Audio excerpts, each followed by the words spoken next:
And the main issue that actually comes nowadays is in forming that habit. Now, if you see, we are living in the world of, let's say, Instagram and YouTube Shorts, where the attention span is going down by down. And if you also Hmm. see, when it comes to, for example, reading a book, there are a lot of people who would still prefer a hard bind book. They like the smell of the book and want to actually read through. Hmm. But then we Hmm. also have options like Audible and Pocket FM and Cuckoo FM, where they have even made reading technology friendly. So, what is your take on this? Do you think the conventional approach of reading a book is still, holds more value, or with technology, the change has to be there? Words. So there is that change, and we have to evolve with it. So personally, I enjoy reading a paperback. I like to hold a book in my hand, and I do enjoy reading that.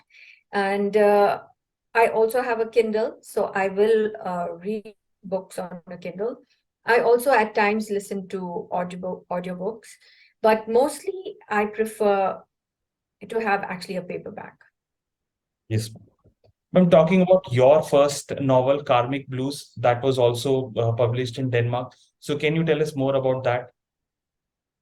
What was It it? was it was an interesting story because I've always been fascinated by Mirabai's story, and I felt that she was a princess who was living in a time where she had to follow conventions and the conditions and the norms of being a princess, and yet she actually broke all the rules and was mingling with the other people, with the ordinary people, and I found that quite unique for a person from that century, when the many centuries ago.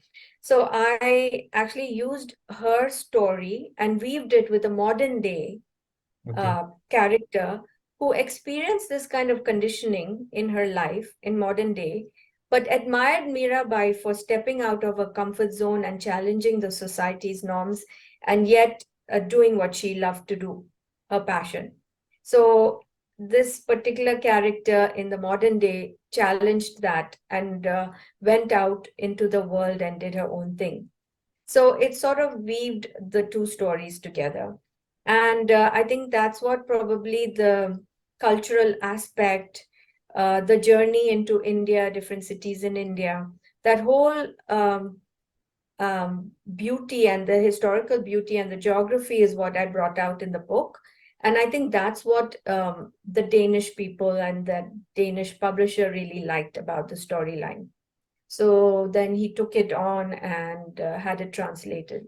So it was a fabulous experience.